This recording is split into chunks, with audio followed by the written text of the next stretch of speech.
They stepped aside. They didn't respond to our initiative. In autumn last year, several months, they said that they were not interested in these negotiations anymore. That's it. When Zelensky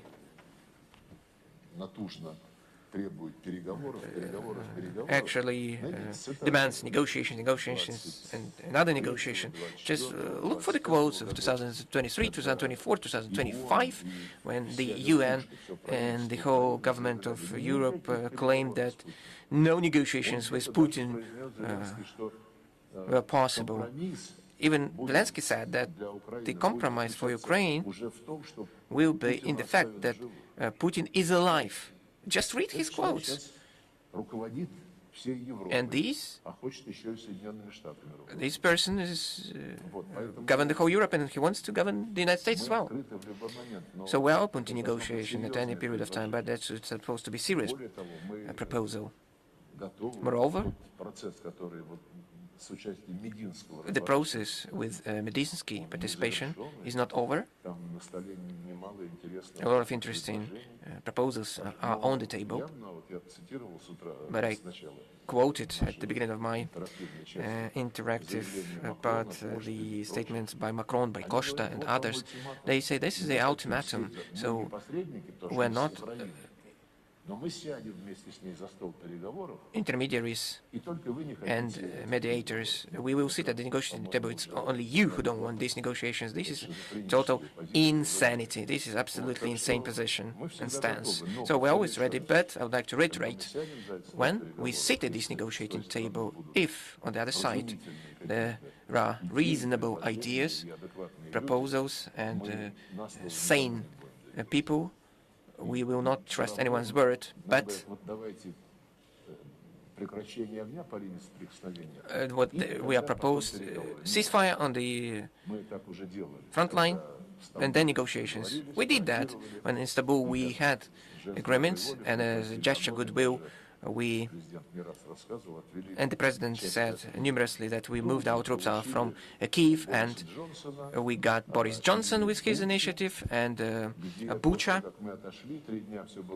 3 days, everything was calm, and the mayor of Bucha spoke in front of TV, and in 3 days it was a group of BBC journalists and recorded the corpse in clean clothes in mud on the major highway of this Bucha. It's a big street, wide street. You know, the fact that you couldn't find them on the street, it was just insanity. Everybody understands what happened. There was a research paper released in the West, how this story unfolded. Of course, just a British plan. They started to create buzz out of this, making fuss out of this in information field.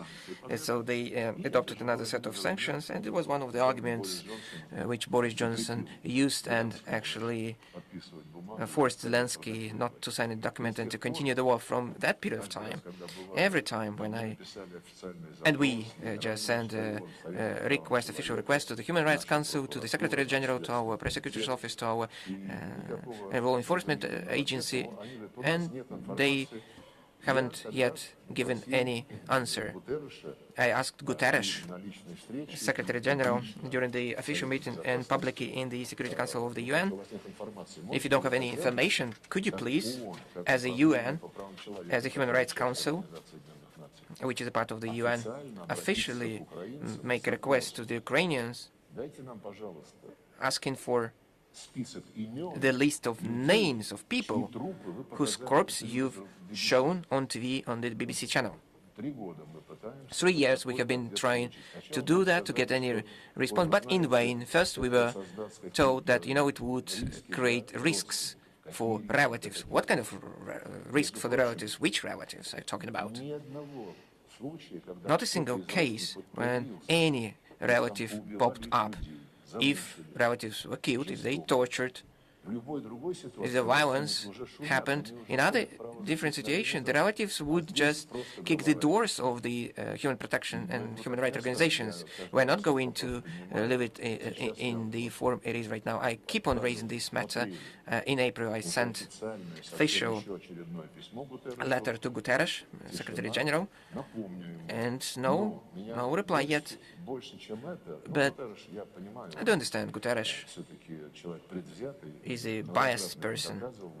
I have proved that, and he has proved that, undertaking some actions expected by the Western countries, particularly confronting Russia. I was more baffled by the fact that every time when I go to New York and participate in General Assembly of the UN since the beginning of the special military operations, during the press conference, the whole group of correspondents and journalists at the UN, full assembly hall, around 80 people, I know many of them by face.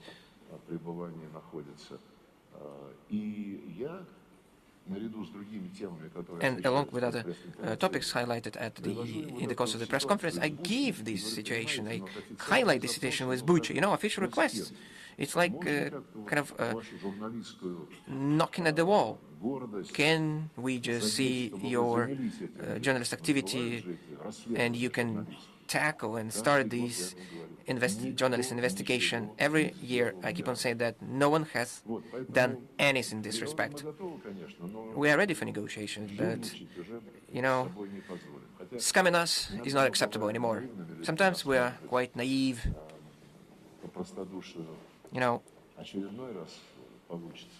We might be crooked or misled, but we are particularly alert right now. Mr. Bakasaran, over to you, please. Excellency, it's a pleasure to listen to you on this occasion. My name is Pankaj Saran. I had the pleasure of being India's ambassador to Russia for a few years, and I'm associated with the relationship for many, many years. I just wanted to take this a little forward and ask you, in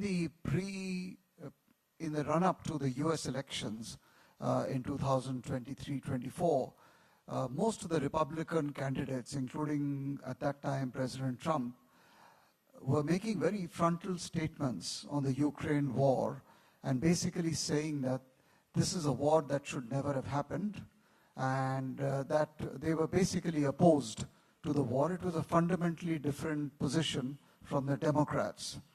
And then last year, President Trump himself has repeatedly said that this war was a mistake and that he had committed to resolve it. And then there were huge differences between the Europeans and the Americans precisely on this question. What I wanted to ask you was, do you see that this is a window of opportunity with the presence of someone like President Trump at the White House and with his own view about the Ukraine conflict for finding a solution to the conflict? And there was a lot of encouraging signs last year, starting from Anchorage and other meetings and negotiations. Do you think this window is still open? And related to this, do you think there is any parallel or any proof of concept, so to say, that is visible in the US-Iran deal when it comes to the Ukrainian conflict in terms of the framework, the sequencing, etc.? Thank you. Thank you. I will try not to forget about what you started speaking at the first hand. So, we welcomed the position of President Trump when he was re-elected, and when he said that he wants to start a dialogue with Russia and contribute to the resolution of the Ukrainian crisis. And that's an absolutely normal position of a normal politician, unlike those who now are leading the European countries, who severed all the ties with us. And the same was the position of Joe Biden. Well, it was a very pleasant difference from those who even rejected a dialogue. And dialogue, this is the very essence of diplomacy and politics. And President Trump called President Putin, and we agreed that actually we're going to meet Marco Rubio in Riyadh. There was a very good meeting, and we spoke about very conceptual things. The new U.S. administration, and I referred to Marco Rubio, he said, actually, certainly it follows MAGA principle. It means not dissemination or proliferation of the ideology, but rather protection of the national interests, the way they understand that in Washington. And, he added, we fully recognize that other countries may have their own interests, and where our interests converge, that's the right case, we're going to cooperate. And actually, it would be a mistake not to make some win-win. And where the interests diverge, which is a more often case, that would be crime to actually allow that diversion to translate into degradation and severing relations. Speak about Ukraine, the Americans, it was in February 2025. They tried to find a way how to approach that conflict. But it was clear that the Americans understand the root causes, unlike their European friends. And the root cause, and President Trump more than once said that there should be no NATO for Ukraine. And many times since he came to power, he said that he understands very well the position of the Russians, that no one wants to have such a military irritate close to its borders, and President Trump stressed that actually such a position cropped out much before Putin, and we have to forget about that. So that's the main country in NATO, and its president unanimously and said what he thinks about that. And then, sometime later, in a year's time, where Marco Rutte speaking about Ukraine, he said that the doors to NATO are open for Ukraine, not now, not instantaneously, but in future. And we thought, when President Trump came to power and he actually said what he thinks about the relations with the world, with Russia, with China, and everyone held their breath, suspecting that he would pay less attention to Europe, would actually let Europe deal with its problems on its own, and would prepare for the confrontation against the People's Republic of China. And then I thought that probably it would be right to call the bond with Europe not transatlantic, but rather Trump-Atlantic bond. But now everything has changed in a very dramatic way.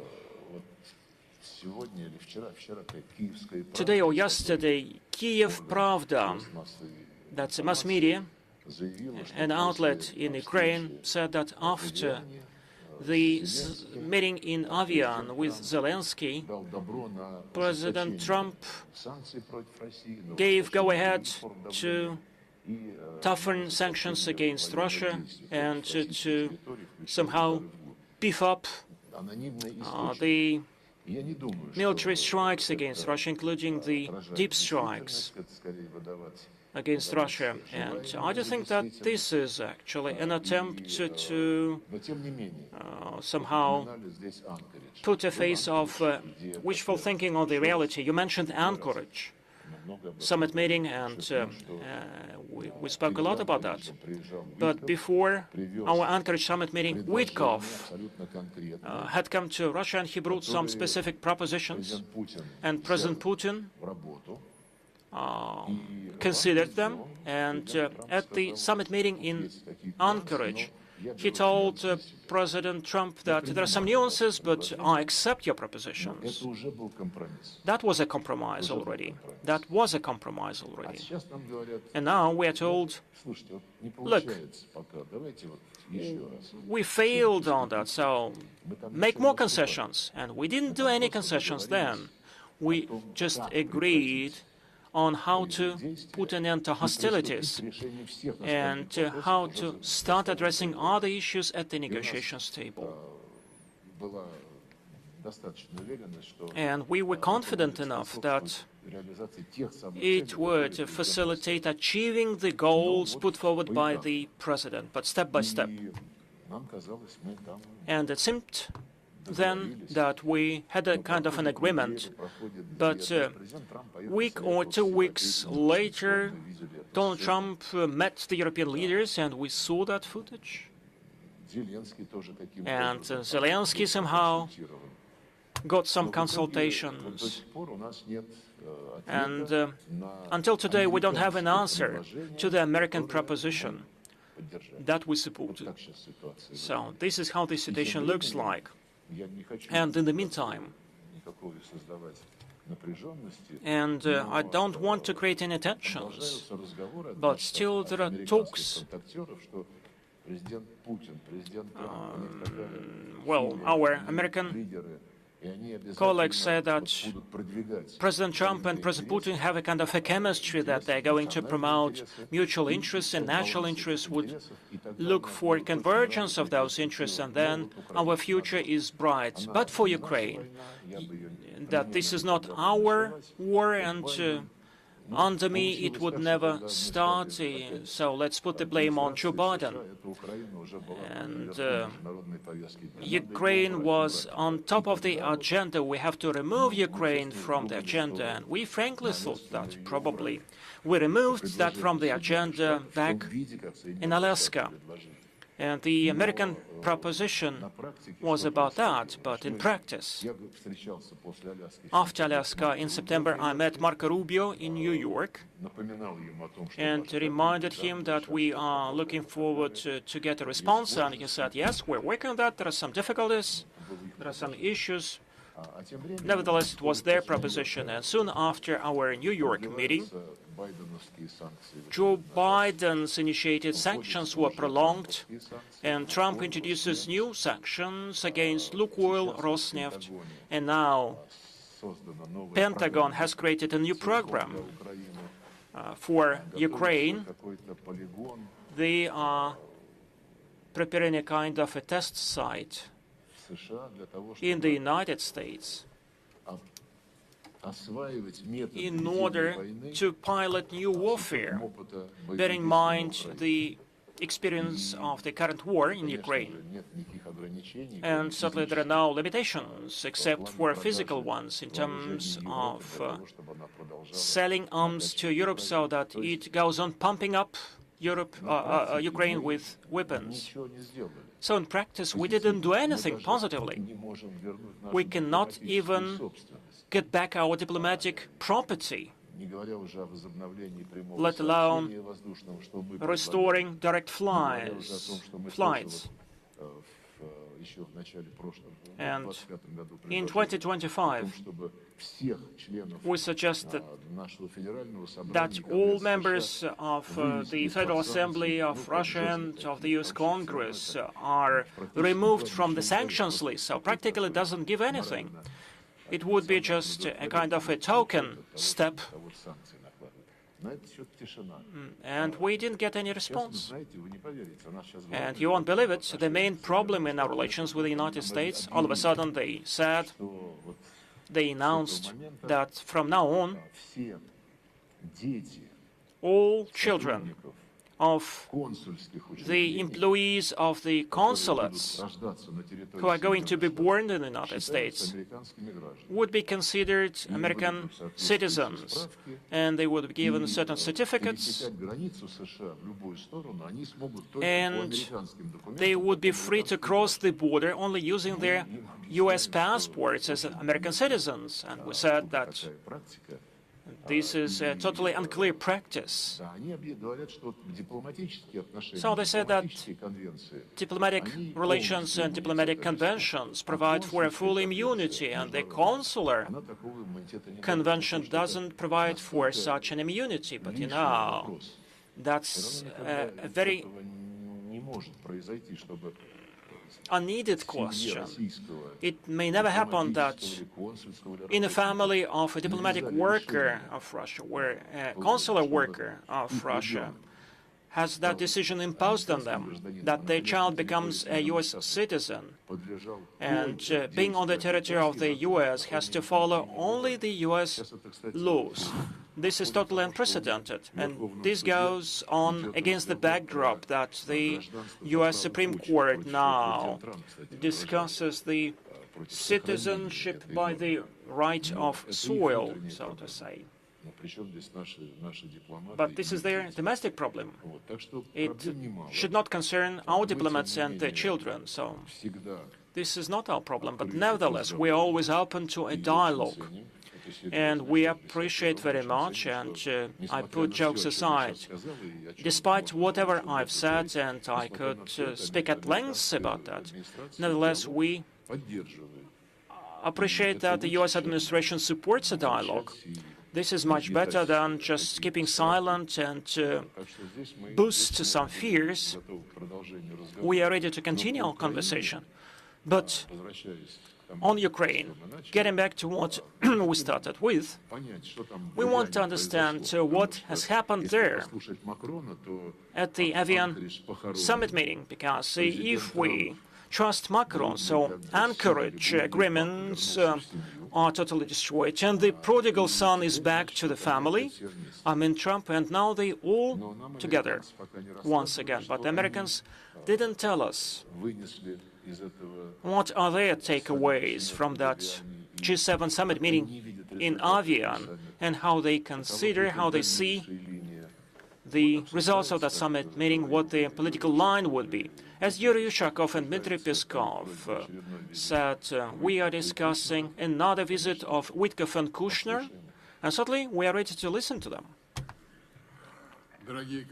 Colleagues, the time lapses. One final question. Yes, please. Viktor Larin from the Russian Academy of Sciences, the Far Eastern Department, and the geography determines my question.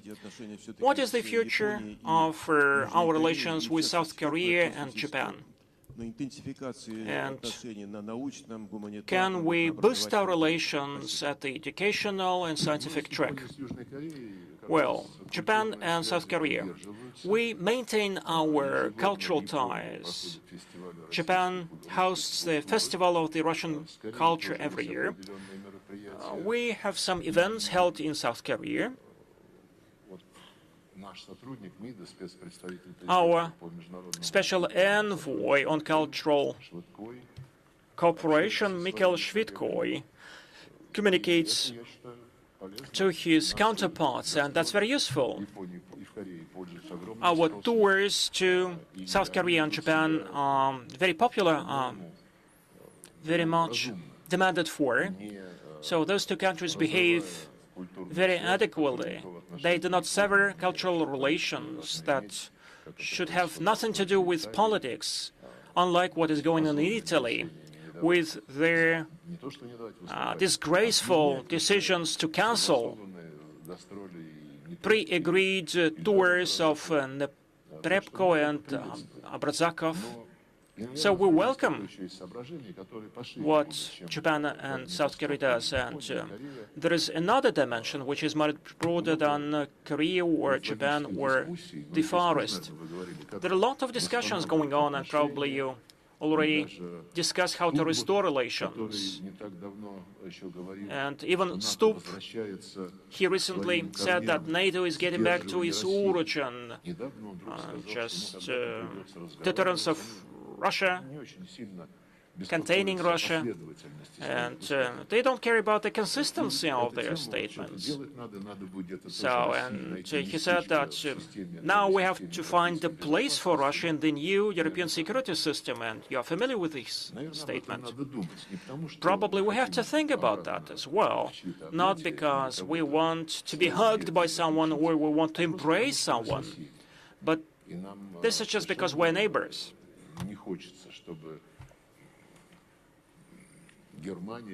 We don't want Germany. Well, it deployed 5,000 military in Lithuania. We don't want Germany once again approach our borders. I quoted from Merz. He speaks about appeasing to an aggressor with reference to Putin. And I can quote from Merz, who immediately after he was appointed the chancellor, from the second attempt, but still made it. He said, I will do my utmost that Germany once again becomes the main military might in Europe. And when he says once again, does he understand what it means, how it is perceived by those who defeated fascism, who would actually kill that ugly creature? But they are our neighbors. It means that we have to come to terms somehow. We don't want the future which is described by Macron, who came up with the European political community, which means the European Union, or the OSCE minus Russia and Belarus. And the United States is not part of that, so they don't care about that. So they met more than once, and they are preparing some concepts that then would be promoted within NATO and within the EU. And speaking about Ukraine, the essence is to stop it all, to start some endless negotiations that would never bring any fruits, to demand from Russia some demilitarized zone, but most importantly, to bring troops to what is left from Ukraine. And they frankly say that these would be the stabilizing forces. That's the core of the guarantees that Europe would give to Ukraine as the security guarantee. So this is another Berlin Wall for centuries to come. Is it what we are seeking now? We don't need anyone's hugs and embraces, but we need normal, civilized neighborhood that would be pragmatic, that would allow the business to get some benefits and would let the governments improve the social development in their countries. And the OSCE, certainly this is almost a dead organization. And along with Alexander Grushko, we discussed it. And this is up to the president to decide, but I would walk away from that organization, personally. But for one obstacle, others would not walk out of that organization, would be alone. Well, it's still good to have a platform where you are slinged in mud, where actually just in the literal sense, and you can quote some facts.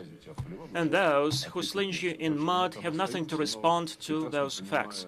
So we remain the members of the SCO, and when Secretary General of that organization offers some services making the OSCE more acceptable for everyone, we sympathize with him.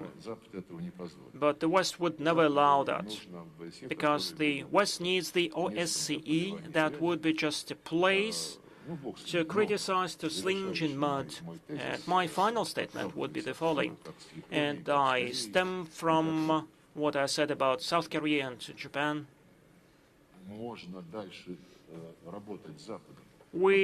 How can we work with the West? Just taking the United States as an example.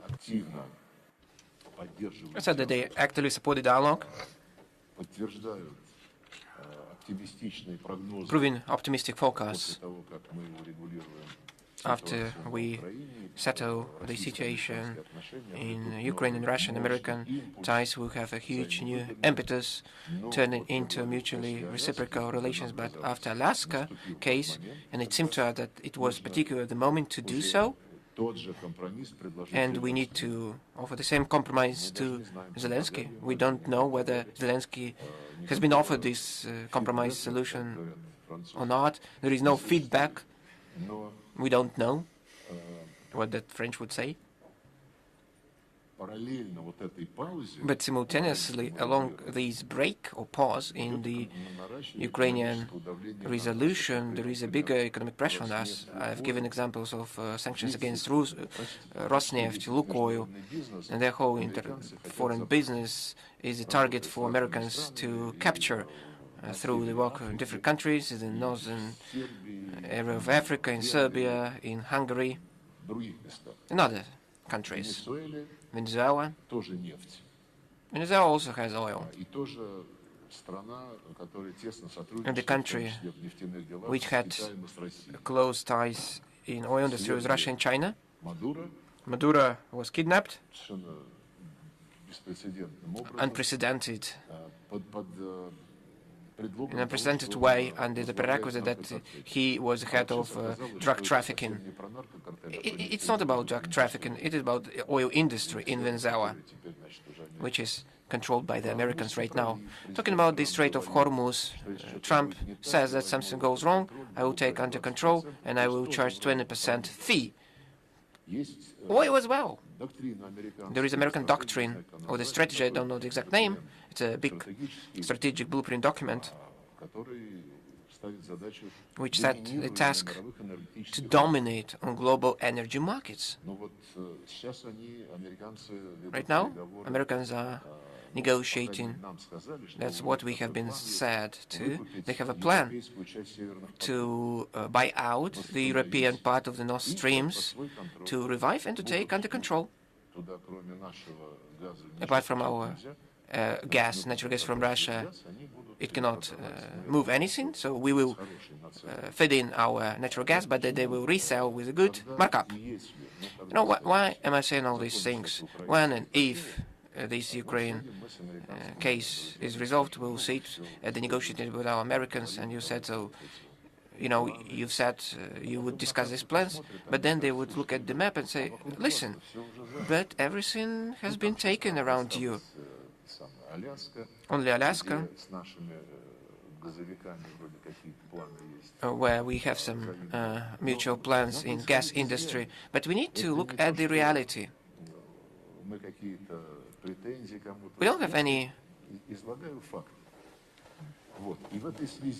reprimands to anyone. I'm just giving you the facts. Great Kipling, the colonialism, west to the west, east to the east, but even inside the west, there is west and the west. We are not the west. We are Eurasia. And so Eurasia has no way but should be independent. But we're ready to work with everyone. How to get out of this global crisis? Sooner or later, we will have to do that. So the first principle in response to the proposals, if it is not like ultimatum, actually this is the polite rudeness, plain rude, and that's what they learned their lesson from Zelensky. So we Ukrainians are not ready to put their position on the table. We listen to the Americans' positions and proposals. If there is room for improvement, we can do that. But so far, even details of our embassies, of our property work, there has been no progress. We shouldn't be moving from particular things to the common. I would move from the common things to the particular things. We will not agree on any global concepts. On separate matters, it is still possible.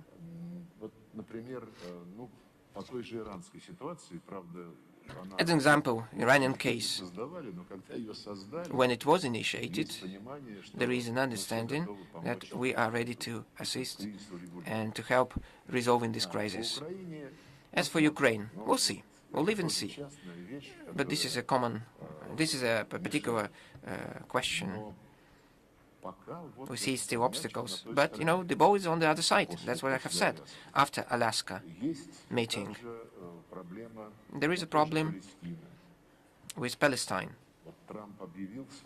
Trump offered his initiative, Council of Peace for Gaza Strip. President Putin said that we will not join this Peace Council, but he said that you froze our billions.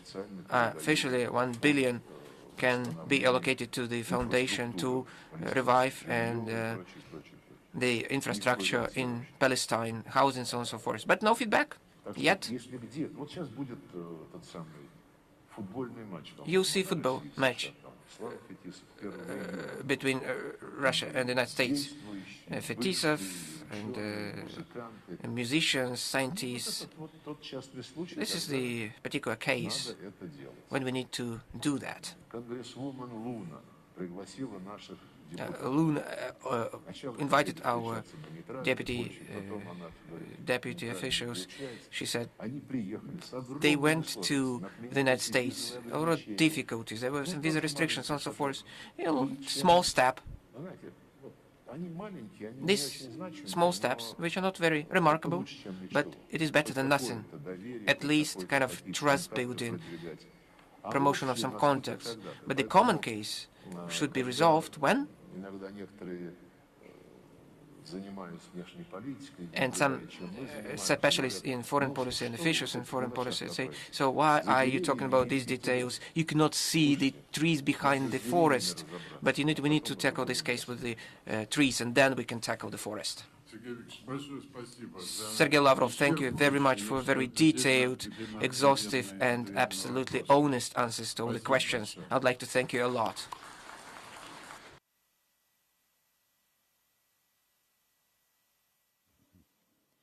Уважаемые дамы и господа, приглашаем вас на обед.